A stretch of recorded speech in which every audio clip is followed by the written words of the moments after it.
Segunda parte.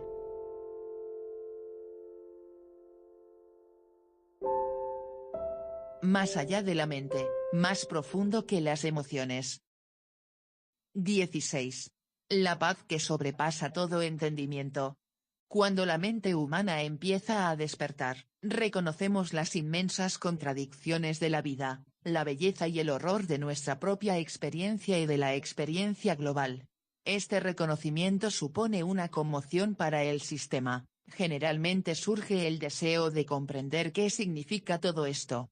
¿Estamos en un universo malvado, o en un universo santo? Impulsados por este deseo, comienza la búsqueda del conocimiento. Puede que acudamos a nuestros padres, a nuestros profesores, a nuestra cultura y a nuestras religiones en busca del conocimiento, y puede que aceptemos o rechacemos su versión de la realidad. En cualquier caso, la confusión continúa. Sorprendentemente, en algún momento de gracia, sabemos sin lugar a dudas que somos uno con el universo, que todo es perfección. Lo sabemos, tanto si nos ocurre durante una milésima de segundo contemplando la cara de un bebé, como si la experiencia se prolonga más tiempo, y entonces, inevitablemente, surgen otras experiencias del horror o del aparente sinsentido de la vida. Una vez más, nos damos cuenta de que no sabemos nada, y la búsqueda del conocimiento continúa. Sé todo esto porque, evidentemente, esta fue la historia de mi vida hasta que conocí a mi profesor, que me invitó a detener la búsqueda. En aquel tiempo pensaba que la búsqueda de la comprensión era la dedicación suprema. Sin embargo, cuando dejé que la palabra para penetrara hasta el fondo de mi conciencia, reconocí que había un segundo entre los innumerables segundos de mi vida en que podía detener toda búsqueda.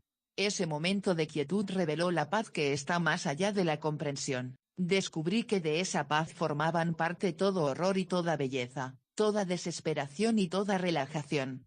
Pero esta revelación no pasó por la comprensión. Aunque antes se hayan producido momentos de profunda comprensión, al momento de experimentar directamente la paz eterna le sigue una comprensión duradera. Generalmente, buscamos la comprensión porque creemos que nos conducirá a la verdadera experiencia. Tratamos de entender todo lo que nos pasa y después lo catalogamos en nuestros pequeños compartimentos mentales.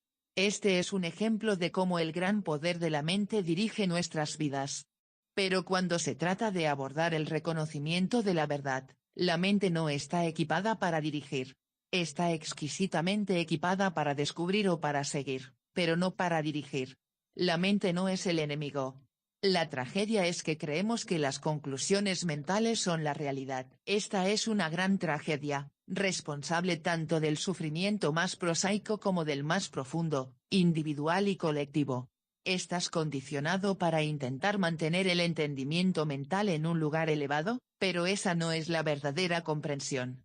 Ese es el ámbito relativo a cómo atarte los zapatos, practicar la buena educación, aprender otro idioma o descifrar fórmulas matemáticas avanzadas. El poder del entendimiento, que es un precioso poder mental, es inútil a la hora de descubrir tu verdadero yo, sea lo que busques en este momento, mundano o espiritual. Simplemente párate. Es posible que surja en ti un gran miedo a morir y a no llegar nunca donde quieres llegar. Este miedo es comprensible, pero todos los magníficos seres que te han precedido te animan a conocer que la verdadera detención de la mente es una noticia estupenda. En lo profundo de ti, ya sabes que es así. Simplemente no puedes creer que sea verdad porque no lo entiendes. Y quieres entenderlo para poder tener algún control sobre ello, por lo que tenderás a asignarle un lugar, y a definirlo como algo religioso, espiritual o existencial. Para saber lo que sabes en el núcleo de tu ser no hace falta entender, y no requiere esfuerzo. El esfuerzo surge cuando tienes que entenderlo para poder conocerlo mentalmente y recordarlo, de modo que esté ahí, a tu disposición, cuando te metas en problemas. Te invito a que dejes esa búsqueda del entendimiento ahora mismo y te encuentres con la fuerza misma que ha impulsado tu búsqueda. No te dirijas hacia el apego ni hacia el rechazo, mantente aquietado, independientemente de los miedos, la ansiedad, la impotencia, la desesperanza, la desesperación, la dicha, la emoción, o de un acceso de comprensión. ¿Es posible estar simplemente aquí sin entender nada? ¿Crees que para sobrevivir como individuo tienes que entender mentalmente? A medida que indagues en la realidad de esa creencia, descubrirás que la verdad de quién eres, conciencia misma, ya se conoce a sí misma, ya se ha rendido a su propio misterio, y en esta toma de conciencia, llegas a conocerte todavía más profundamente. Las comprensiones siguientes son secundarias, aunque se trate de la más profunda comprensión de la unidad de toda existencia. La verdad de quién eres como pura conciencia, la totalidad del ser, es infinitamente más profunda y basta que cualquier comprensión mental que se tenga de ella. Los efectos de esta toma de conciencia pueden ser exquisitos, y suele seguirle cierta capacidad de articularla, como comprobamos en los libros sagrados y las escrituras, pero en cuanto uno se cree los pensamientos, ahora lo conozco, ahora lo entiendo, ahora es mío, el misterio se convierte en un concepto, en una historia sobre un momento de verdad experimentado en el pasado. La simplicidad es la cualidad de la verdad que mantiene a esta fuera del alcance de cualquier concepto, incluido aquellos que se puedan usar en el momento para apuntar hacia ella. Está fuera de alcance porque está demasiado cerca para ser alcanzada. Los conceptos mentales son distantes en comparación con la cercanía de la verdad de quién eres.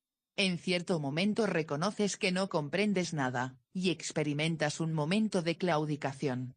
La paradoja es que, en cuanto renuncias a la necesidad de comprender, comprendes, y en el momento en que piensas que entiendes, no entiendes.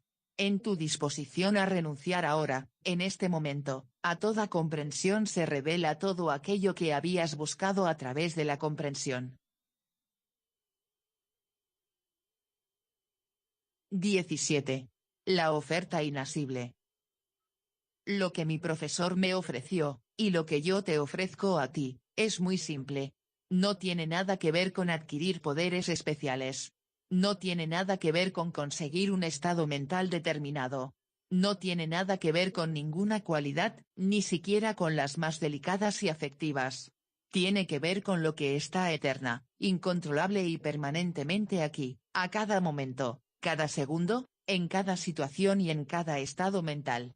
Todo lo que la mente puede aprender, incluso los estados más sublimes y elevados, tiene un nacimiento, una existencia y una muerte.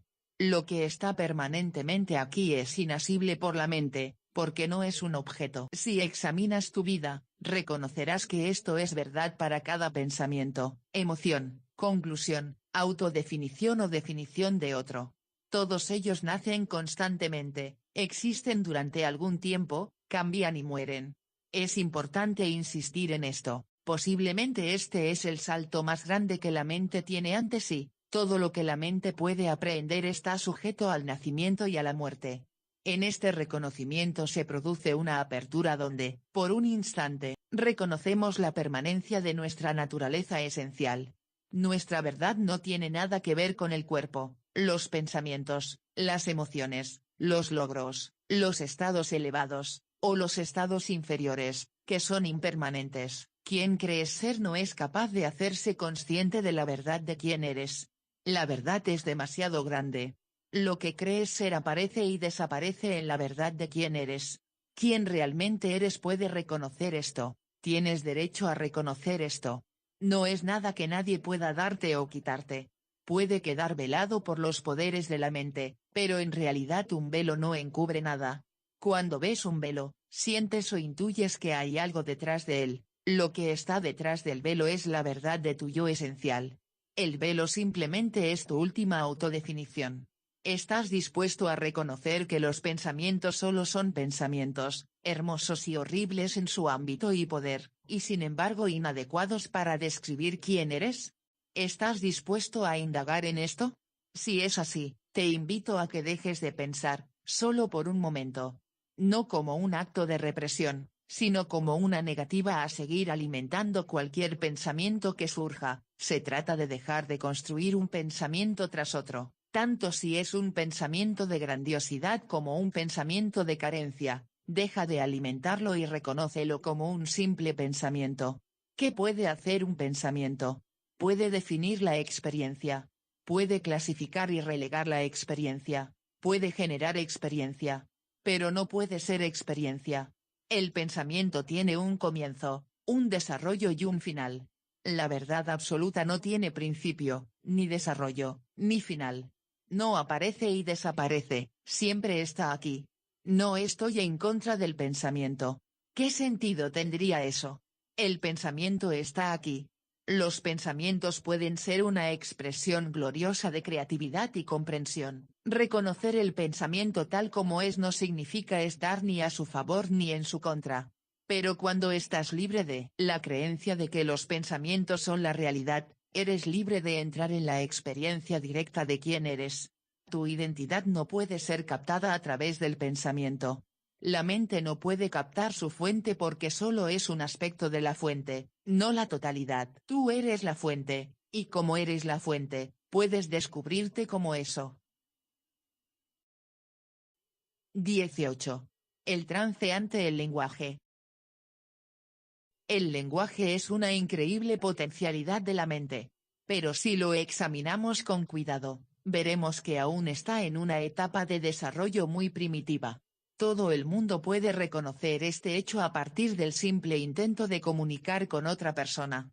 Tú sabes lo que has dicho, pero el otro piensa que has dicho otra cosa. Y hay ciertas palabras, como Dios, verdad, eternidad y yo que nos ponen en trance, un trance que tiene su base en nuestros condicionamientos del pasado. Estas palabras tienen una historia detrás que influye profundamente en su significado.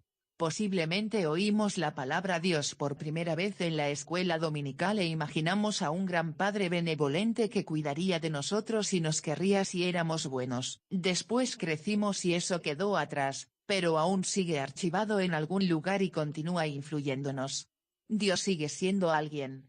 En algún punto, tal vez interpretamos a Dios como una presencia, pero solemos pensar que esa presencia está en alguna parte. Lo mismo ocurre, evidentemente, con la palabra verdad. Oímos la palabra verdad en el contexto de la verdad familiar, de la verdad tribal o de la verdad cultural, y tiene un significado subconsciente particular en cada mente individual. Esto también es muy aplicable a la palabra yo. Incluso llegamos a una gran sofisticación y dividimos el yo en un yo superior y un yo inferior, complicando y retorciendo aún más su significado. El yo superior es el buen yo, que está orientado hacia Dios. Y el yo inferior es el yo malo, orientado hacia el diablo. Este trance tiene un carácter primitivo y es totalmente condicionado. Para evitar cualquier confusión, me gustaría volver a clarificar a qué me refiero cuando uso ciertas palabras, porque es posible que no me esté refiriendo a lo que tú crees que me refiero. Cuando uso la palabra Dios, no hablo de nada que pueda estar separado de cualquier otra cosa. Y lo mismo es válido para verdad. No estoy hablando de una verdad que está sujeta a cambios u opiniones personales, o que puede someterse a votación. La verdad es inmutable. Cuando uso la palabra yo o tú, estoy hablando a la verdad que eres, que no puede ser pensada, no puede ser contenida, y no puede ser separada en superior e inferior, buena o mala, porque no es una cosa. Tú no puedes estar contenido en ningún pensamiento, bueno o malo, superior o inferior. Dios y verdad tampoco pueden estar contenidos en ningún pensamiento. 19. Donde la mente no puede llegar. Cuando somos pequeños y estamos aprendiendo a convivir con los demás, se nos enseña cómo conseguir lo que queremos. De niños, más que ninguna otra cosa, queremos comida, y sabemos instintivamente que si gritamos la conseguiremos. Además de gritar, también aprendemos a seducir para conseguir lo que queremos, una especie de hechizo infantil que tiene que ver con ser listo, brillante, guapo, bueno, o incluso malo. Vamos creciendo y nos envían a la escuela, donde aprendemos a leer, a escribir y aritmética. Aprendemos a dar los pasos necesarios para conseguir nuevos objetivos. Estos pasos básicos son las piezas fundamentales a partir de las cuales podemos aprender no solo el lenguaje de nuestra cultura, sino también muchos otros. Podemos aprender a escribir no solo cosas simples, sino también expresiones muy elaboradas y exquisitas. Nuestro aprendizaje continúa, y empezamos a desear una satisfacción más amplia. Nos planteamos un objetivo profesional y damos los pasos necesarios para adquirir destreza, y cuando terminamos esa carrera, empezamos otra.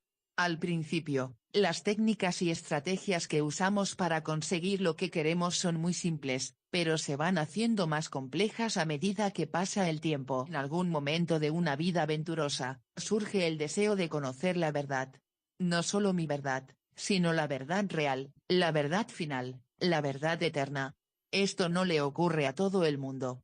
Es un misterio que este deseo aparezca en algunas personas y no en otras. En cualquier caso, el problema surge cuando tomamos las técnicas de aprendizaje que hemos incorporado e intentamos aplicarlas en la búsqueda de la verdad. Esto nos conduce inevitablemente al fracaso. Puede que en ese momento intentemos aplicar otras versiones anteriores de los medios usados para conseguir lo que deseamos, pero volvemos a fracasar. Llegados a este punto, cuando vemos que todas nuestras sofisticadas técnicas resultan inútiles para satisfacer el verdadero deseo espiritual, simplemente volvemos a gritar. E incluso es posible que nuestro grito sea una oración: ayúdame, tómame, muéstrame. Este tipo de plegaria nos acerca, pero, aún así, generalmente no funciona, porque estamos tan absorbidos en nuestro grito que no vemos lo que estamos pidiendo ya está aquí. Como gritar no funciona, probamos alguna otra cosa. A esto se le llama el ciclo de encarnación. Es un ciclo diario, un ciclo mensual, un ciclo anual, toda una vida de entrar y salir de ciclos, entrar y salir de ciclos, y de fracasar, fracasar, fracasar. Sí, se producen hermosos vislumbres de la verdad a lo largo del camino, momentos de alegría, de unión, de comprensión y sabiduría. Pero en cuanto acaban estas experiencias, empezamos a gritar de nuevo, o empezamos a buscar otra vez, volvemos a intentarlo. Mucha gente no entiende qué significa detener la búsqueda. Desde luego, no implica renunciar al deseo de verdad. Significa dejar de buscar la verdad y dejar de confiar en que la mente organice cómo se revelará la verdad. Significa renunciar a la creencia arrogante de que algún día localizarás la verdad y la llevarás a ti. Esta creencia se basa en la mentira de que estás separado de la verdad. Cuando crees firmemente en esta mentira, esta crea nuevas experiencias de la mentira. Hasta que finalmente reconoces que todos los gritos, toda la búsqueda, todos los cálculos, la acumulación de más y más experiencias, hacen que te orientes hacia la búsqueda más que hacia lo que siempre ha estado aquí. Cuando surge el deseo de conocer la verdad, supone un momento sagrado en el curso de una vida.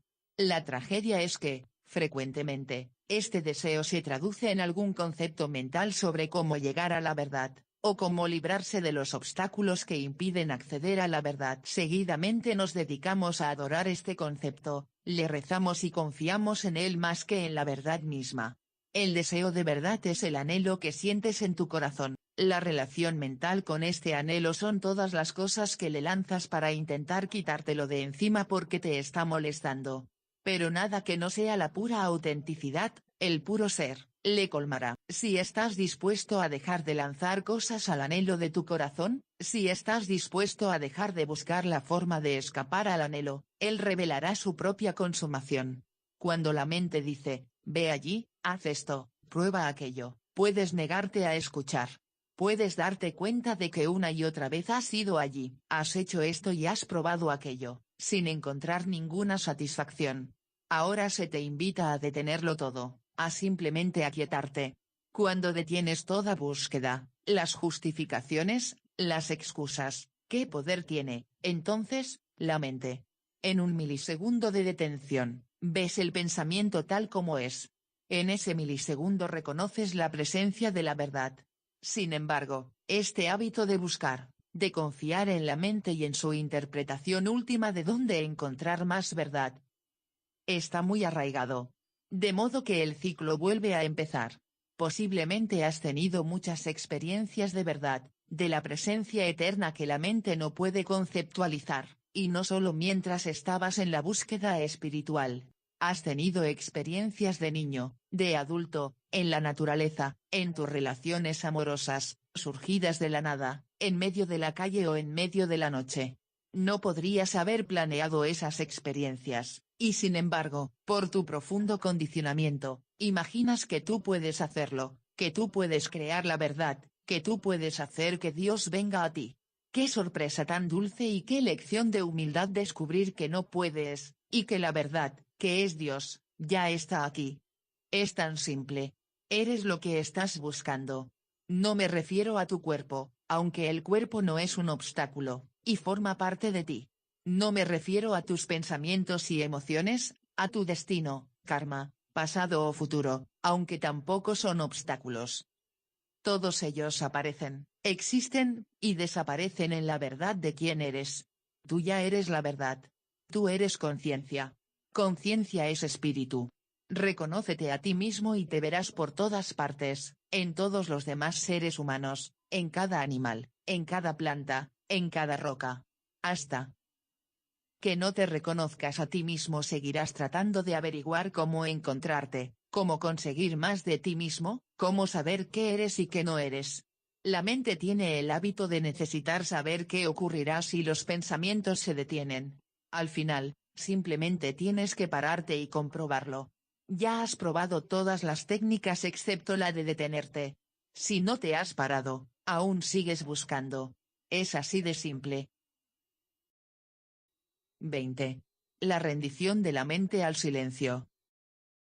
Nuestra identificación más intensa, tal vez incluso más que la identificación con el cuerpo, es la identificación con la mente.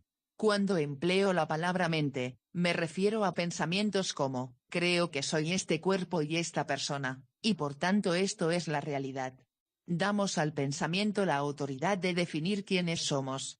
Si pienso que estás separado de mí, basándome en mis sensaciones físicas y percepciones, ese pensamiento tiene autoridad como árbitro de la realidad. En nuestras mentes, los pensamientos toman el lugar de Dios, y también el del diablo. Los pensamientos buenos y los malos libran una guerra.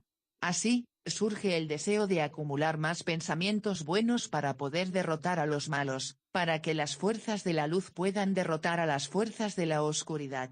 El condicionamiento te lleva a creer que si los buenos pensamientos ganan, tu yo superior ganará, y te sentirás en paz. Es cierto que la experiencia de vida se potencia cuando en tu corriente mental abundan los buenos pensamientos.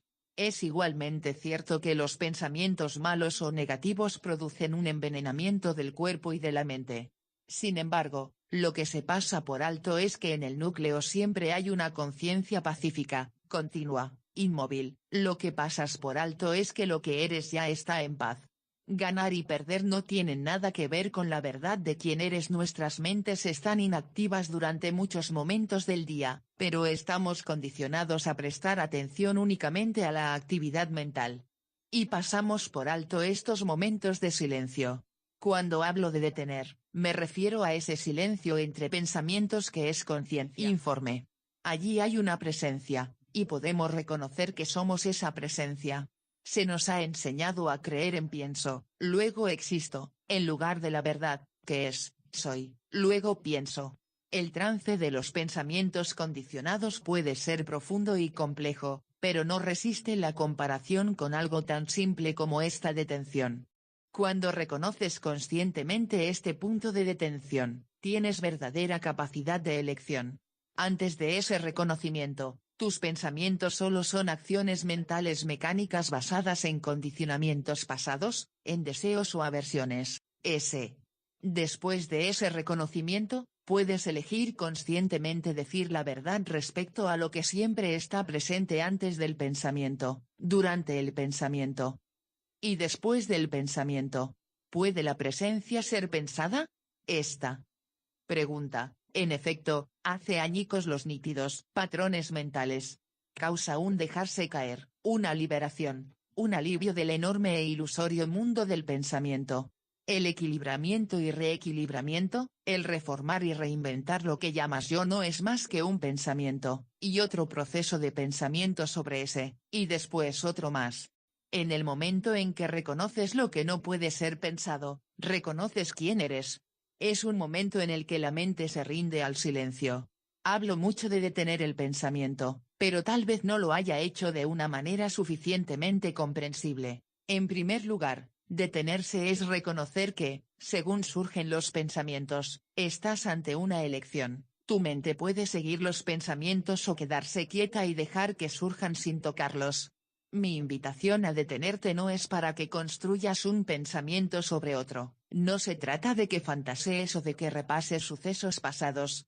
Elige que la mente se quede aquietada, en esa opción reside la posibilidad de reconocer lo que siempre está aquietado, haya pensamientos o no. Esta detención empieza a ocurrir cuando reconoces la actividad mental y no la acompañas. No seguir la actividad mental es diferente de resistirse a la mente o reprimir los pensamientos.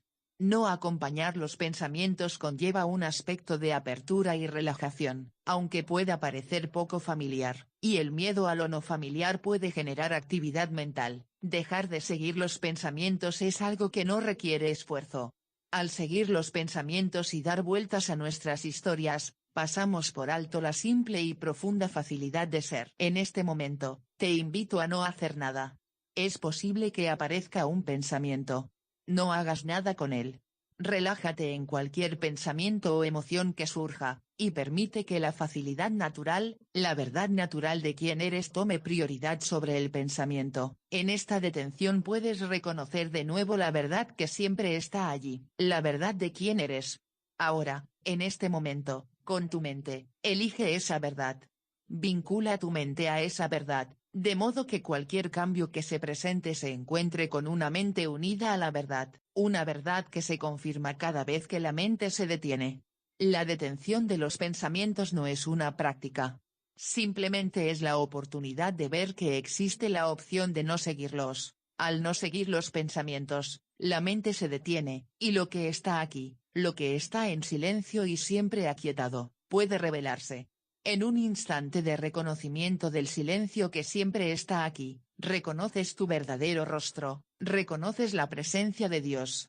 Te das cuenta de la verdad.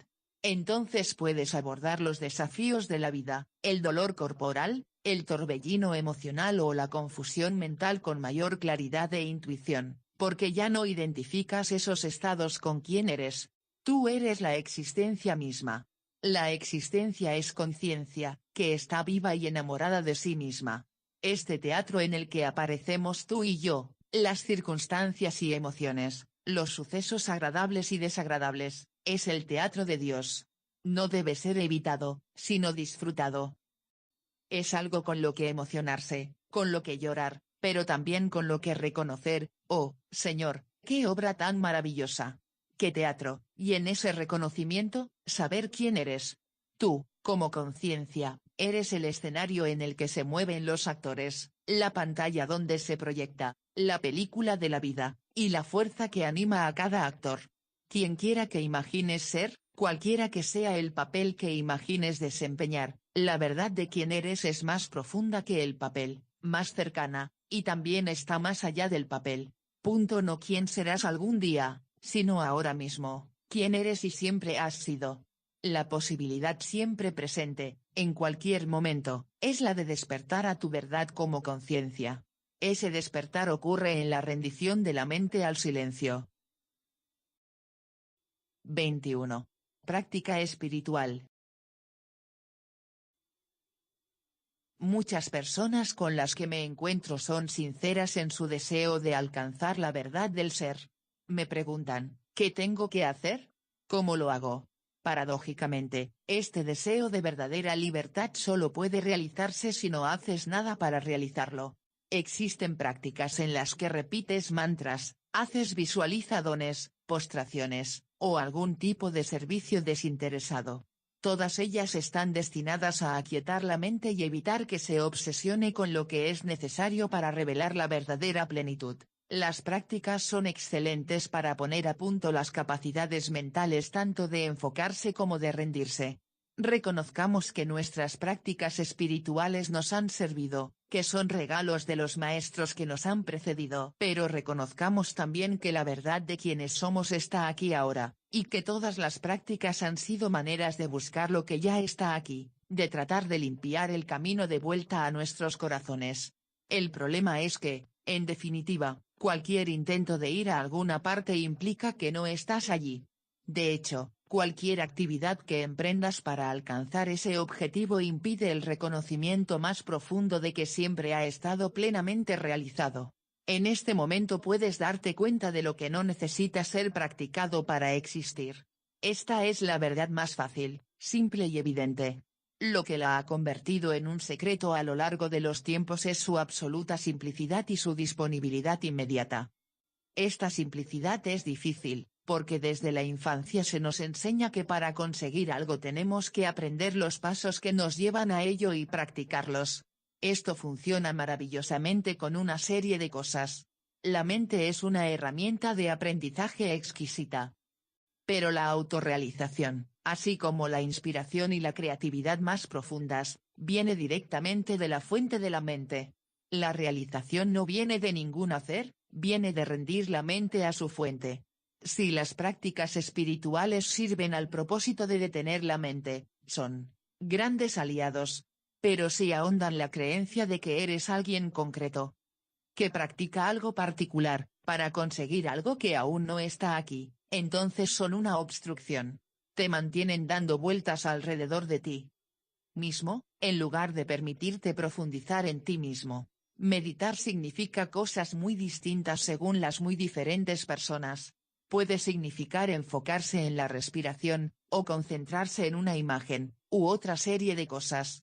Pero la práctica meditativa perpetuada por la mayoría de la gente del mundo es esta: soy este cuerpo, soy estos pensamientos, soy estas emociones. Puede haber lapsos durante los cuales se practique algún tipo de meditación formal, pero después se vuelve a la práctica principal. Esto soy yo, soy este cuerpo, estas son mis necesidades, esto es lo que tengo que tener, esto es lo que aún no tengo y así sucesivamente. Esta es la meditación. Y es una meditación de sufrimiento. Como está tan extendida, se pasa por alto. No se piensa en ella como en una práctica, sino como en una realidad. Hay momentos en los que la meditación habitual se detiene, momentos en los que te sientes absorbido en el abrazo del amor, en el sonido de una música preciosa, o en los colores del amanecer. Hay momentos en los que no hay un tú practicando, solo hay seidad. Y en esta simple seidad hay paz, comprensión, claridad y naturalidad, gracia sin esfuerzo y facilidad de ser. Pero creemos con mucha fuerza en nuestra meditación del yo, de modo que estos momentos suelen ser pasajeros y enseguida retomamos la práctica habitual. Soy este cuerpo, esto es quién soy, tú eres ese cuerpo, eso es quién eres. Esta es mi cultura, esa es tu cultura. Estas son mis creencias, esas son tus creencias. Tú eres mi enemigo, tú eres mi amigo. Tú quieres algo de mí, yo quiero algo de ti. Nunca desaconsejaré a nadie que se tome descansos de esta práctica habitual de sufrimiento, tanto si los descansos se basan en las denominadas prácticas espirituales como si lo hacen en la danza, escuchar música, estar en la naturaleza o tumbarse en una hamaca. La verdad de quién eres, no obstante, es más simple que cualquier cosa que puedas practicar. El sufrimiento personal, por otra parte, es muy complejo, y para que continúe tiene que seguir practicado. Si estás sufriendo, te propongo, como simple investigación, que mires si estás practicando tu sufrimiento.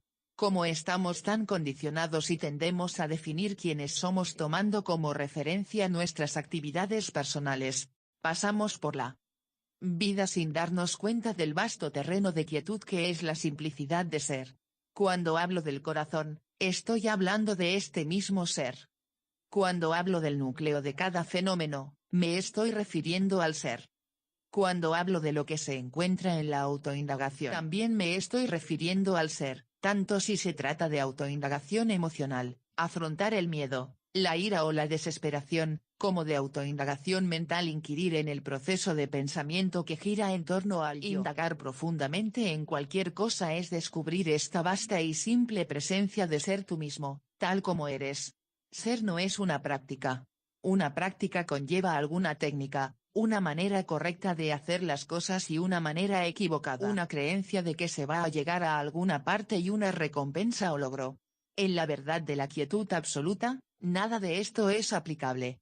Hasta encontrarme con mi profesor había probado muchos tipos de meditación. Había experimentado momentos de belleza, de trascendencia, de verdadero conocimiento, y, sin embargo, el anhelo subyacente que acompañaba a mis pensamientos, cómo conseguirlo, cómo conservarlo, seguía operando.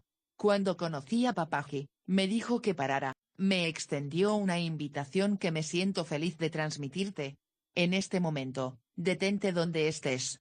Detén todo esfuerzo por conseguir cualquier cosa que pienses que te dará satisfacción, cualquier cosa que pienses que te dará tu verdad.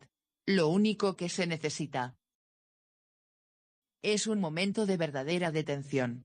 Este instante es esquivo para la mayoría de la gente, porque, a medida que se aproximan él, suele surgir un gran miedo: si me detengo, si realmente me detengo, me deslizaré y perderé el terreno que he ganado con tantos esfuerzos y prácticas. Aunque aún no me siento plenamente satisfecho, estoy más satisfecho que antes.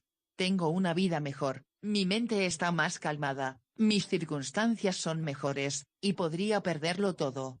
Para mí, oír este párate fue extraordinario. Estaba segura de que me iba a dar algún conocimiento secreto, y así sucedió. Pero no es secreto, porque es muy evidente. No es algo esotérico. Estaba segura de que susurraría alguna fórmula mágica en mi oído, y así sucedió. Dijo: párate. Fue tan simple que me caí al suelo. Mis pensamientos se pararon, y en ese detenerse hubo más realización de la que pudiera haber imaginado nunca. Lo que imaginamos que es la realización tiene que ver con menos dolor, menos conflicto, más placer, más paz, más reconocimiento, más amor. Pero la verdadera realización no puede ser imaginada, solo puede ser vivida. Me dijo que me deshiciera de todas las estrategias, de todas las técnicas, de todas las herramientas, y que simplemente estuviera allí para recibir lo que me estaba ofreciendo. Pronto me di cuenta, realmente lo dice en sentido literal. No me está enseñando un nuevo mantra, o una nueva práctica, o un nuevo conjunto de creencias, una liturgia, un catecismo o una cosmología. No me está contando lo que todo ello significa, qué pasará y por qué va a ocurrir. Me estaba pidiendo que liberase mi mente de todo eso. No es que eso estuviera equivocado. Simplemente la mezcolanza de conceptos espirituales que yo había acumulado no era rival de la realidad incondicionada. Todas las escrituras sagradas, los textos y prácticas vienen de la verdad y apuntan el camino de vuelta hacia la verdad, pero tiene que haber un momento en el que vuelvas a saltar sobre ti mismo. Y ese salto solo ocurre ahora, cuando estás desnudo de todo excepto de ti, cuando eres inocente de lo aprendido respecto a quién eres. Otra pregunta que a menudo me suelen plantear es: ¿cómo permanezco en este estado de estar parado? Pero parado no es un estado, ni el silencio ni la quietud son estados. Esta es una distinción muy importante. Puedes llevar tu mente a un estado de relativa calma, y puedes hacer que tu cuerpo se relaje, pero la quietud a la que me refiero está, por su propia naturaleza, siempre quieta. Siempre está parada. Todo movimiento mental, todo hacer, aparece, existe y vuelve a desaparecer en la quietud sin estado. Un estado tiene un comienzo, un desarrollo y un final. Hay estados felices y estados tristes, estado alterados y estados mundanos, estados elevados y estados de subsistencia, pero la presencia sin estado del ser es quietud. Conciencia es quietud. Quien ya eres es esa quietud. Tu mente puede estar activada con pensamientos sobre actividades y pensamientos sobre intentar detenerse, pero todo eso está ocurriendo en la condición de no estado, ausencia de estado, del ser, que es la quietud misma. Si puedes apartar de tu mente que esa quietud inmutable es algo que puede ser hecho o practicado, algo en lo que puedes conseguir el éxito o fracaso, entonces la quietud, la presencia de ser, puede revelársete finalmente como tu propio yo. Reconoce que los impulsos para quedarte quieto vienen de la actividad mental que surge en la quietud. Esta quietud no es algo muerto ni está en blanco. Es conciencia, es la conciencia misma, y tú eres esa conciencia. Los pensamientos: tengo que quedarme quieto, estoy intentando aquietarme, ¿por qué no puedo aquietarme? Están siendo observados y experimentados por la quietud misma. piensas que eres un pensamiento, y entonces, como crees ser un pensamiento, piensas que puedes perder la quietud. A continuación piensas otro pensamiento sobre cómo recuperar lo perdido, y después otro pensamiento sobre si has tenido éxito o has fracasado en esa recuperación, y después otro pensamiento sobre lo genial o lo horrible que eres por haber tenido éxito. O por haber fracasado. Durante todo ese tiempo la simple quietud es consciente de todo el juego, experimenta el juego, experimenta el sufrimiento del juego, y sin embargo, en último término, el juego no la toca. Lo único que te separa de reconocer la verdad de tu ser como quietud eterna es dejarte llevar por algún pensamiento que diga que tú no eres eso. 22. La impermanencia de los constructos mentales. Sabemos que los pensamientos pueden dictar la cualidad de tu experiencia. Cuando estamos enamorados, el mundo nos parece amistoso, brillante y maravilloso. Cuando tenemos el corazón partido, el mundo nos parece un lugar oscuro, frío y amenazante. En la mayoría de la gente, el sentido de la autoestima fluctúa entre los extremos positivo y negativo. La búsqueda de experiencias más positivas y la evitación de las negativas forma parte de la estrategia cotidiana de la mayoría de las vidas. Por desgracia, si nos aferramos a la visión positiva y huimos de la negativa, la atadura de la identificación errónea continúa, y la experiencia de la vida sigue estando limitada. Esto puede ser difícil de aceptar, porque tendemos a aferrarnos a nuestros estados mentales positivos, a las sensaciones felices y a los momentos maravillosos. Si pudiéramos aferrarnos a ellos con éxito, habría algo de malo en ello, pero todos los estados mentales son intrínsecamente impermanentes, de modo que no podemos conseguir fijarlos. Todos los estados mentales y los sentimientos surgen, se despliegan y después desaparecen. La mayoría de la gente se pasa la mayor parte del día evitando esta verdad mediante alguna actividad mental.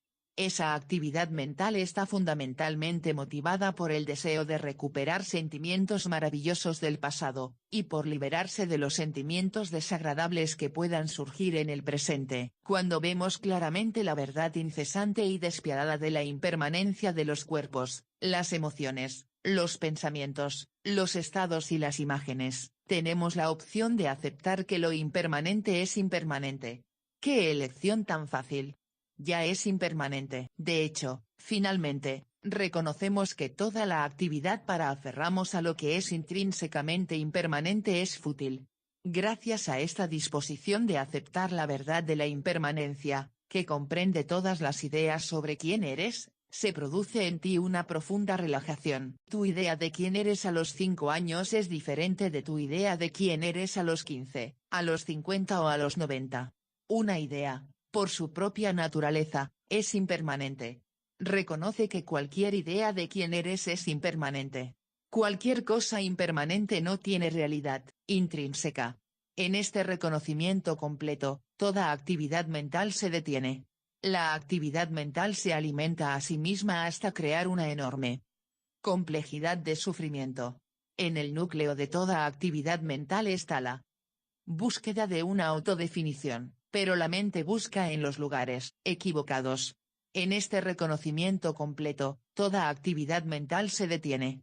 La actividad mental se alimenta a sí misma hasta crear una enorme complejidad de sufrimiento. En el núcleo de toda actividad mental está la búsqueda de una autodefinición, pero la mente busca en los lugares equivocados. Busca en los pensamientos. Busca en los objetos, adquirir un coche nuevo, conseguir un nuevo amante, un trabajo mejor, una casa más grande. Incluso busca en la espiritualidad, en la búsqueda del yo iluminado. La actividad mental siempre se basa en rechazar algo o en aferrarse a algo. Cualquier cosa que la mente desee o rechace es impermanente. Cuando la mente se rinde a la verdad de la impermanencia, esta actividad no tiene a dónde ir, y la mente se aquieta. En ese punto la mente alcanza el océano de conciencia, y percibe que nunca estuvo separada de él. Reconoces que la permanencia de tu verdadera naturaleza implica la presencia continua de una conciencia que es exactamente igual cuando tienes 5, 15, 50 o 90 años. La conciencia sutil e irradiadora es tu verdadera identidad. Cuando te das cuenta de quién eres, y sabes que todos tus intentos de conseguir algo mejor para poder ser alguien mejor son absurdos, sueltas una carcajada. Esta risa es una gran liberación. Proviene de tu actitud de esconderte de la verdad de ti mismo durante millones de eones. En ese instante se produce la maravillosa liberación, en la que te rindes finalmente a la verdad del ser. 23. Memoria y proyección. El único obstáculo para realizar la verdad de tu ser es pensar quién eres. Ciertamente es así de simple. En todas mis conversaciones con la gente trato de cortar ese proceso mental, que, como sabéis, es muy poderoso. Los pensamientos respecto a quién eres surgen de dos poderes mentales: el poder de recordar el pasado y el poder de proyectar hacia el futuro. Los pensamientos de pasado y futuro crean el pensamiento presente. De quién eres. La memoria y la proyección tienen, evidentemente, un gran poder. No hay nada equivocado en recordar el pasado o proyectar hacia el futuro. Ambas opciones son parte de la capacidad y de la experiencia del ser humano. Sin embargo, el peligro de estos poderes es que al pasar por alto la presencia permanente, al quedarte tan fascinado con los pensamientos que fabricas sobre Dios y sus permutaciones, pasas por alto a Dios mismo. Entonces aparece el sufrimiento, y surge el anhelo de reconectar con la verdad de Dios para aliviarlo. Ahora mismo, antes de que sigas leyendo, quiero que cierres los ojos y generes algunos pensamientos. Todo el mundo es un maestro en esto de producir pensamientos, de modo que bien podemos hacer uso de ello. Recuérdate de niño, ve quién eras entonces. Es posible que tengas una imagen, o una sensación, o simplemente un sentido de saber quién eras. Ahora, mírate como adolescente o como persona joven. Ve quién eras entonces. Mira cómo eres cuando estás enfermo, cuando te sientes desgraciado. Experimenta los sentimientos y los pensamientos que acompañan a sentirte enfermo. Ahora mírate cuando tienes una salud rebosante. Mira quién eres en esa circunstancia. Percibe las sensaciones que surgen en torno a tu imagen de ti mismos como persona sana. Mírate como una persona feliz, realmente realizada, e imagina cómo lo sientes. Ahora considérate desgraciado, perdido, aislado y separado. Considérate como crees que serás algún día. Proyéctate hacia el futuro. Y ahora, lo más importante, ve si es posible decir la verdad. ¿Qué es lo que ve todas estas imágenes de ti? ¿Qué es consciente de todos tus sentimientos? Las ideas respecto a quién eres tienen una edad, cambian, aparecen en el pasado y son proyectadas hacia el futuro. Lo que ve estos cambios siempre ha estado aquí, viendo sin cambios. El ver no tiene rostro, no tiene personalidad y, finalmente, ni siquiera tiene esencia. Carece de pensamiento, de atributos, no tiene pasado ni futuro. Y, sin embargo, cuando hay atributos, pasado, futuro, no está ausente. Está eternamente aquí. Si eres capaz de ver en una milésima de segundo el vacío de cualquiera de tus imágenes, entonces puedes elegir entre seguir intentando conseguir una imagen mejor o rendirte a la verdad, que al mismo tiempo carece de imágenes y es inseparable de ellas. Esto es muy importante. La verdad de tu identidad informe es inseparable de cualquier formulación de quién eres, porque es omni-incluyente. Ahora mismo, en este momento, la verdad de tu identidad informe está tan presente como cuando tu cuerpo muere y todas esas imágenes acaban. La increíble y emocionante oportunidad de que dispones consiste en darte cuenta de que eres la verdad informe antes de que el cuerpo muera. Muchos de vosotros ya habéis tomado conciencia de esto. Muchos lo haréis en el futuro. Algunos no os daréis cuenta hasta que estéis en vuestro lecho de muerte. Incluso en el momento de la muerte, si puedes tomar conciencia de la presencia informe que te ha acompañado en cada momento de tu vida, habrás vivido tu vida en la gloria de esa conciencia. Tu realización final será un testimonio para el mundo. Los pensamientos respecto a ti mismo son el único obstáculo para esta realización. Sin embargo, no son un problema, porque tú, como conciencia, tienes la capacidad de traspasar cualquier obstáculo. Tú eres el ver mismo.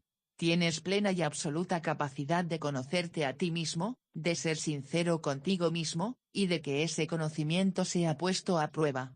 En ese ponerte a prueba, te descubrirás y te conocerás de maneras siempre más profundas y frescas. 24. Comparación y posesión. Otro poder de la mente es el de vivir la experiencia y clasificarla, ubicándola en la categoría correcta. Lo que puede verse, clasificarse y categorizarse está dentro del reino de la mente. Algunas cosas son feas, otras hermosas, algunas cosas son buenas, otras malas. Pero tú no eres nada de eso. No puede ver quién eres. Sin embargo, puedes experimentarlo directamente, y siempre estás haciéndolo. Como estamos enamorados de esta función clasificadora de la mente, pasamos por alto esta experiencia continua de lo que no puede ser visto, y que es exactamente igual en todos, independientemente del género, de la raza, de la cultura, de la clase, del sistema nervioso, del intelecto o de la sofisticación. Está más cerca que cualquier concepto de iluminación o cualquier concepto de ignorancia. Si dejas de alimentar por un momento la tendencia de la mente a comparar y a polarizarse, sobrevendrá la risa. ¡Qué sugerente risa! Tenía pelo y estaba intentando ser calvo.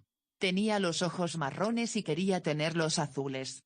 Era occidental y creía que debía ser oriental. Era mujer y creía que tenía que ser hombre. Esto no son más que ejemplos burdos. La cosa llega a ser muy, muy sutil. En la práctica mental de clasificar, comparar y polarizar, pasamos por alto trágicamente la igualdad del yo-uno. Los poderes mentales se enfocan principalmente en poseer. Aprender es poseer conocimiento mental. El aprendizaje es un proceso imponente y maravilloso que exige activar la función poseyente de la mente. Este poder produce las grandes obras de arte, los grandes descubrimientos científicos y la capacidad de diseñar y construir una casa, una prenda de ropa o una comida. Pero lo que la mente no puede alcanzar, lo que no puede poseer, es la fuente de su propio poder. Una vez que la atención de la vida individual da un giro misterioso y sagrado hacia su fuente, hacia la reunión con Dios, el reino de la mente no sirve de nada. Como estamos tan enamorados de los poderes mentales, es posible que tardemos muchas vidas en descubrir esta verdad. No queremos creer que hay lugares donde nuestras mentes no pueden ir. Ni siquiera queremos oír que para llegar a la verdad absoluta de nuestra existencia es posible que tengamos que abandonarlo todo. No podemos poseer la verdad, eso sería una idea mental, pero la verdad puede reivindicar su posesión, que somos nosotros, cada alma, cada ser. Cuando hablo de detener o de acabar la búsqueda, simplemente apunto a nuestra tendencia habitual de intentar conseguir algo, que es lo que hemos aprendido a hacer mediante las herramientas mentales. Los poderes del pensamiento, la proyección, la imaginación, la discriminación o el ocultamiento. Pero, en un instante de simple ser sin ser nadie, sin ser nada, sin hacer las cosas bien, sin perder, sin nombrar y sin conocer, el despertar está presente. Lo cierto es que cada persona tiene momentos así cada día, pero los pasamos por alto porque estamos encantados con los poderes mentales. La mente no está presente en ninguno de estos momentos puros y perfectos. Pero a continuación vuelve a surgir, y seguimos adelante con nuestro trabajo, con nuestras definiciones, y con nuestras ideas de quién nos ha hecho mal, de lo que necesitamos o de lo que tenemos que conocer. Para lograr la verdadera libertad, tenemos que abandonar el encantamiento mental, y para poder cortar con la mente, antes tenemos que verla. Cada uno de nosotros necesita investigar y después decir la verdad. Al decir la verdad, exponemos y amansamos la mente.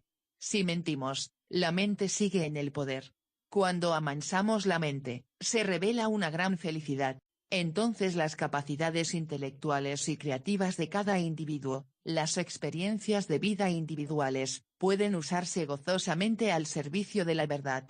La invitación a descubrir el amor, la verdad, la iluminación, la libertad o a ti mismo revela la verdad despiadada de que la mente no puede dártelos. Todo lo que es verdaderamente puro y libre es incognoscible. Aquí es donde la mente se torna humilde. Esta es la comprensión básica que la mente puede entender. Este es el tránsito mental hacia la rendición. Como has llegado a saber muchas cosas, Tienes la esperanza de que si trabajas duro, tendrás éxito.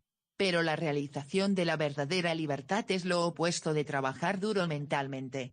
¿Necesitas perseverancia para renunciar a la esperanza de que la mente pueda darte la libertad? Renuncia a la esperanza de que la mente pueda darte el corazón, que es amor. Renuncia a la esperanza de que la mente pueda darte la iluminación, que es verdad. En ese reconocimiento, la rendición puede llegar de manera natural. 25.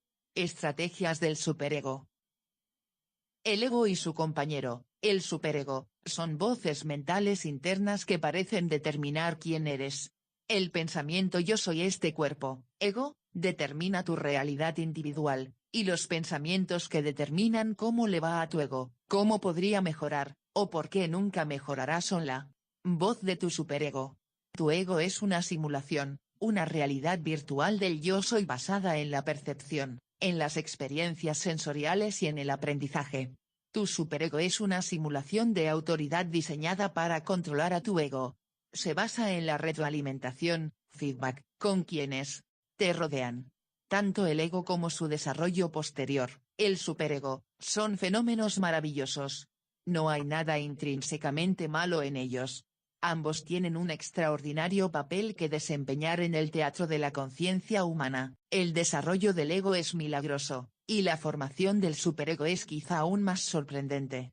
El problema surge cuando monopolizan la mayor parte de tu atención y de tu fuerza vital. Entonces la atención a esta guerra interna pasa a primer plano, y no nos permite experimentar la vida de forma espontánea y auténtica. Unas voces afirman, soy esto o aquello, y las opuestas dicen, tú no eres suficientemente bueno en esto o lo otro. Algunas voces dicen que eres bueno, precioso y bondadoso, y otras que eres horrible, feo y miserable. Un ejemplo simple, si te golpeas la cabeza accidentalmente, después de la sensación inicial de conmoción y dolor, ¿qué voces mentales escuchas? ¿Tienen que ver con la culpa? Si es así, te culpan a ti, a otra persona, o a algún objeto. Estas voces surgen del intento de superego de afirmar su control, generalmente a través del castigo verbal, para que no te vuelvas a golpear la cabeza. El superego es la autoridad que has interiorizado. Una parte de tu ego se divide y se llama a sí misma Dios o Madre, o Padre o Gurú. Cuando reconoces esta división, se produce una gran batalla interna, especialmente cuando estás en el camino espiritual, en el que el superego quiere librarse del ego. Solo el superego desea librarse del ego. Librarse del ego es el control último. Solo tu superego necesita la guerra. Estos pensamientos en guerra se reflejan, por supuesto, en nuestro mundo colectivo, y también en nuestro mundo individual. Sin embargo, de cara a nuestros propósitos actuales, presta atención a lo que está ocurriendo en tu realidad egoica, no porque deba o no deba suceder, sino simplemente para descubrir lo que consideras que es real. Podemos atesorar las libertades que nos garantizan la familia, la cultura y el Estado, pero, en último término, son insignificantes si nos sentimos aprisionados internamente por una simulación de autoridad. La confianza en el superego se basa en nuestro miedo a lo que podría ocurrirnos sin él. En resumen, generalmente desconfiamos de nuestro yo esencial. En realidad desconfiamos de la libertad que anhelamos. La pregunta es, ¿puedes reconocer un error, golpearte la cabeza, y distinguir entre lo que está bien o mal, los actos que requieren elección moral o de conciencia, sin recurrir a una autoridad fabricada que te premie o te castigue? Independientemente de las funciones que fueran apropiadas, para el ego/superego en el pasado, en este momento, ¿estás dispuesto a confiar en lo aprendido? Y algo aún más radical, ¿estás dispuesto a confiar en la integridad de tu esencia? Si tienes la ambición de librarte del ego, ten cuidado, se activa la alerta roja. ¿Qué está mal en el ego? ¿Quién tiene un problema con el ego? ¿Tiene la conciencia un problema con el ego? Solo el superego tiene un problema con el ego, y es un problema enorme. El superego quiere controlar al ego. Cuando reconoces la tendencia del superego a dominar al ego, y sin tener que establecer a continuación un superego, puedes dar la bienvenida al ego con todas sus ambiciones y necesidades. En este momento, Puedes recibir a todos ego, superego, ilusión interna y externa, en la conciencia ilimitada que realmente eres. Entonces puedes experimentarte como un ser humano muy limitado, con inquietudes limitadas. Otro de los arietes que el superego emplea comúnmente es la idea de no valer nada, y esto ocurre especialmente en los círculos espirituales, donde suele haber mucho miedo a la arrogancia. Pero la arrogancia y el menosprecio son las dos caras de la misma moneda egoica. Ninguna de estas dos experiencias tiene que ser evitada. Ambas pueden ser afrontadas de manera simples e investigadas directamente. Si te permites ser plena y completamente arrogante por un segundo, verás el absurdo de la arrogancia, sus posturas, su vaciedad. Exactamente lo mismo ocurre con la subvaloración. Si experimentas plena y totalmente un segundo de verdadero y completo menosprecio, este se convierte en nada. Se revela como otra arma más del superego, que no tiene nada que ver con la verdad de quién eres. Si huyes de la arrogancia, de la minusvaloración, o de cualquier otra experiencia, estás constriñendo la fuerza vital. Estás intentando desesperadamente ser lo que crees que deberías ser, al tiempo que te sientes perseguido por lo que crees ser. Otro aspecto interesante en el reconocimiento del superego es que si se enzarza en una batalla con el ego, sin duda la ganará. Está diseñado para vencer porque tiene a Dios de su lado. Es la autoridad. Cualesquiera que sean los pequeños argumentos que pueda esgrimir el ego, el superego ganará. Caso cerrado. El impulso de escuchar y dejarse golpear por el superego es muy intenso, pero la voluntad de detenerse y ver qué hay debajo revelará la realidad del espacio que está más allá de todas las facetas del superego. Entonces verás que el superego no es más que sudo y furia, es decir, no es otra cosa que aprendizaje condicionado. Pero así es como nuestros padres, las culturas y las religiones nos enseñan a los animales humanos, y llevamos sus voces grabadas muy dentro. La estrategia fundamental del superego consiste en un sistema de premios y castigos. Es muy primitiva, pero funciona. Tienes que ver cómo te hablas a ti mismo internamente, y cómo hablas a los demás en términos de premio o castigo. De otro modo, esta forma pensamiento llamada superego, que dice yo soy la autoridad, yo sé lo que está bien y lo que está mal, continúa operando subconscientemente. No hay nada malo en los premios y castigos. Son unas herramientas de aprendizaje muy eficaces. Pueden ser muy apropiadas para educar a los niños, a los animales domésticos, a los alumnos o a los compañeros de trabajo. Pueden ser válidas para según qué ámbitos. Pero cuando abordas el anhelo y el deseo de verdad, las estrategias de premio o castigo distraen la mente. La mente sigue asumiendo el control como verdadero juez. Sin embargo, la verdad está más allá de la mente. Es incontrolablemente libre. No puede ser castigada ni premiada. Para investigar cómo funciona el superego dentro de tu propia mente, puedes plantearte preguntas, y dejar que las respuestas afloren libremente desde el inconsciente. Plantéate estas preguntas, como castigo. Y, como premio. No hagas distinciones entre los premios y castigos internos o externos. Cuando concluyes que has hecho algo bien, ¿qué tipo de elogios te dedicas? ¿Alguna invitación especial? ¿Tiernas palabras de amor? Y si concluyes que has hecho las cosas mal, ¿cómo te castigas? ¿Palabras duras? ¿Ira? ¿Odio? Al principio, tus respuestas pueden parecer obvias, cosas que ya sabes.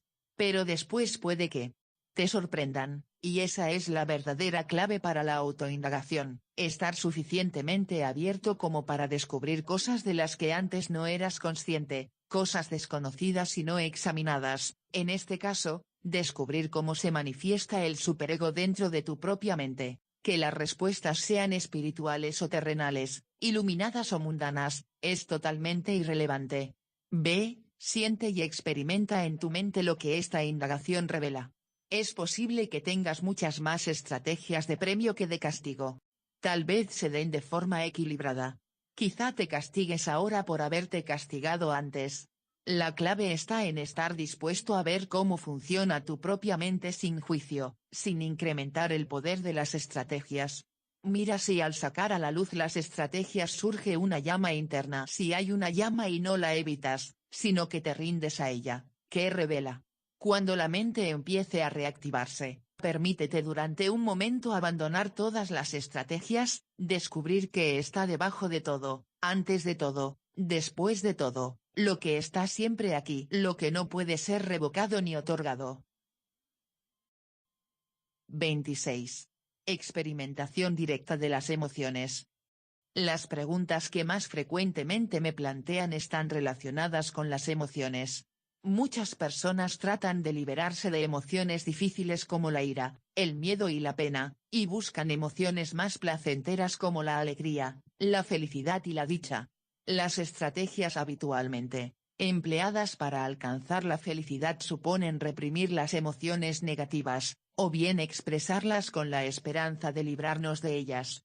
Por desgracia, ninguna de estas dos actitudes refleja la verdad de nuestro yo esencial, una pureza de ser inamovible que es más profunda que cualquier emoción, y no es afectada por ninguna de ellas. Hay momentos en los que es apropiado reprimir o expresar una emoción. Pero también hay momentos en los que cabe una posibilidad distinta a reprimirla o expresarla. Se trata de la experimentación directa. Experimentar directamente una emoción no es ni negarla ni regodearse en ella, y eso significa que no puede estar atada a una historia. No puede haber una línea argumental que explique a quién le está sucediendo, por qué está sucediendo, por qué no debería ocurrir, quién es el responsable o quién es el culpable. Si tomas cualquier emoción, tanto las llamadas positivas como las negativas, puedes descubrir lo que está en su núcleo. Lo cierto es que cuando verdaderamente experimentas cualquier emoción negativa, desaparece. Y cuando experimentas verdaderamente cualquier emoción positiva, crece y llega a ser interminable. De modo que, relativamente, hay emociones positivas y negativas, pero después de la indagación solo hay emociones positivas. Esta es la positividad que caracteriza a la conciencia absoluta.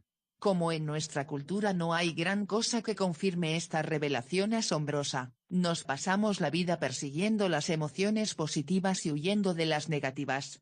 Cuando experimentas una emoción negativa prescindiendo de la historia asociada, inmediatamente deja de ser. Si piensas que estás experimentando plenamente una emoción y sigue siendo muy intensa, has de reconocer que sigue habiendo algún tipo de historia en torno a ella, lo grande que es, que nunca podrás librarte de ella, que siempre vuelve una y otra vez, lo peligroso que es experimentarla. Sea cual sea la historia del momento, las posibilidades de posponer la experiencia directa son interminables.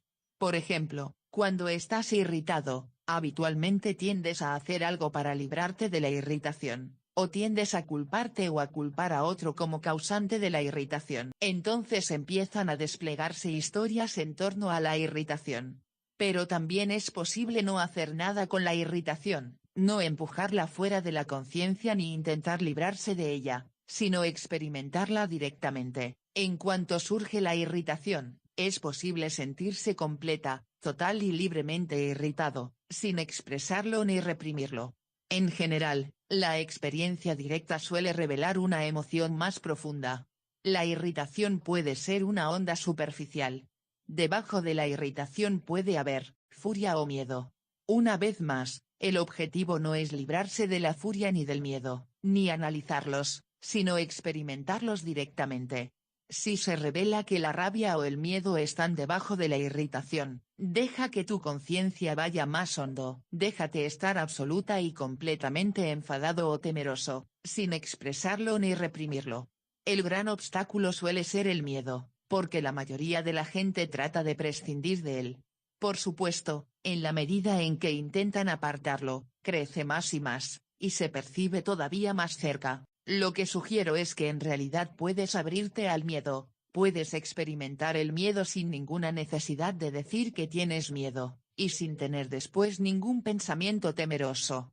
Simplemente puedes experimentar el miedo mismo. Cuando hablo de experimentar el miedo directamente, no me refiero a un miedo fisiológicamente apropiado. La respuesta de lucha o huida ante un peligro físico es natural y apropiada para el organismo humano. El cuerpo la tiene incorporada como mecanismo de supervivencia. Por ejemplo, cuando se acerca un autobús es apropiado salirse de la calzada. Pero los miedos que te sugiero que afrontes directamente, en todo su recorrido, son los miedos psicológicos, los miedos que mantienen tu energía y tu atención innecesariamente atados a actitudes defensivas y de protección, como el miedo al dolor emocional o el que se siente ante la pérdida y la muerte.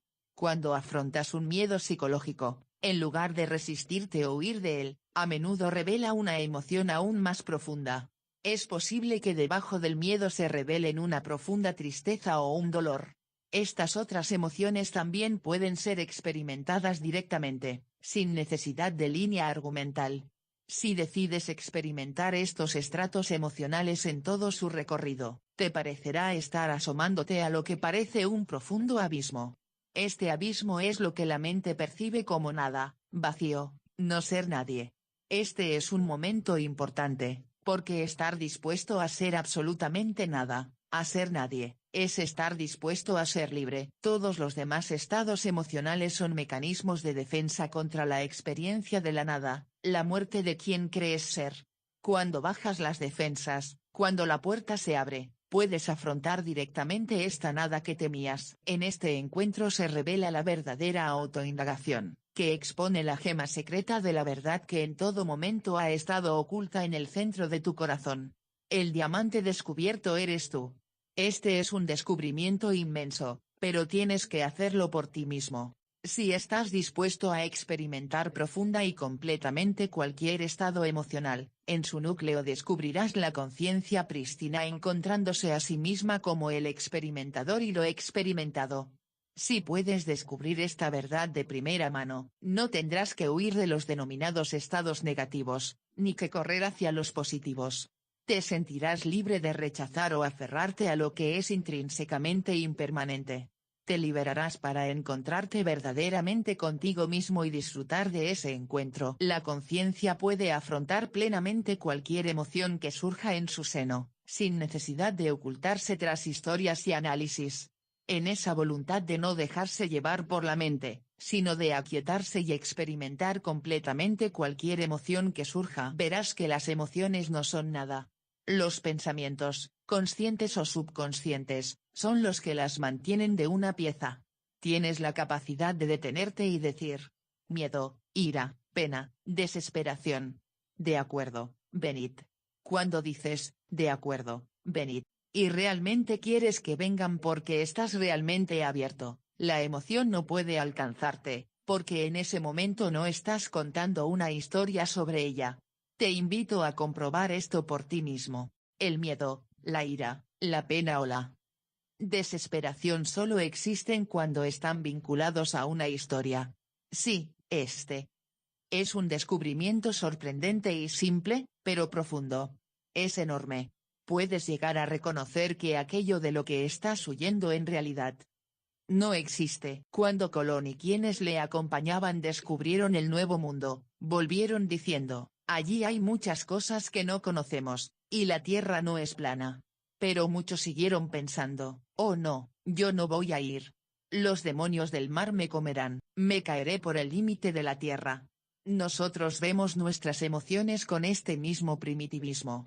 Si estás dispuesto a caerte por el borde de la tierra, verás que eres tú mismo quien sostiene la tierra, y que no puedes caerte de ti mismo, siempre puedes profundizar en ti. En el otro extremo del espectro, en la subcultura espiritual occidental en particular, la gente está bastante abierta a experimentar sus emociones, porque eso les da una sensación de profundidad y de libertad. Pero esto puede encubrir el miedo a no experimentar ninguna emoción en absoluto. Definirte como un ser emocional es quizá más profundo que definirte como un ser puramente mental, pero no es recorrer todo el camino de vuelta a casa. Lo que evitas al definirte como ser emocional es la ausencia de emocionalidad, la nada, el vacío. Cuando has experimentado el vacío puro, sabes que no puedes ser definido por ningún estado emocional ni mental, y este conocimiento es libertad. Cuando no te defines por estados emocionales, las emociones son libres de surgir, porque no definen tu identidad.